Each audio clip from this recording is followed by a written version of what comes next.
Sekantis mūsų automobilis tai 2022 metų Kia Telluride'as, juoda spalva, parsiduodant draudimo, gruodžio 15 bus aukcionas. Jinai iš išorės visai nepažeista, ta prasme avarijos neturėjęs. Pažeidimas jos rašo nežinomas, bet jinai užsiveda ir važiuoja, yra video variklio užvesto aukciono svetainėje, galite pasižiūrėti. Statymų kol kas jokių neturi. Kaip atrodo viskas iš išorės gan neblogai, juoda spalva, juodas salonas, graži medžio apdaila, yra praardytas. Tai aš nežinau, ar čia ardė, ar čia vogta jinai buvo, bet aukcionas rašo, kad nežinomas pažeidimas. Turi liuką, sėdynės juodos, šildomos, šaldomos sėdynės yra.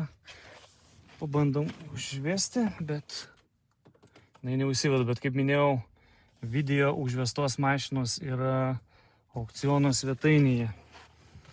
Čia viskas yra gražu, švaru.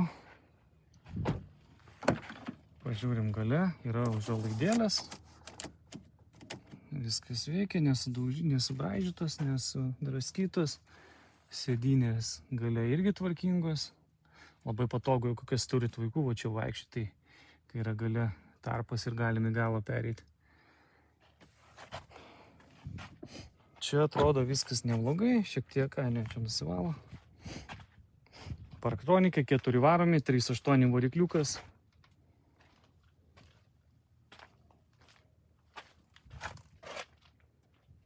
Čia ant sparno matau, bet čia meninio lyginimų galima išimti labai lengvai. Šitoj pusėj, ką mes turim, kaip matot, labai tvarkinga. Čia irgi švaru viskas. Priekinės durys, sparnas. Irgi nematau jokių pažeidimų. Priekis taip pat sveikas.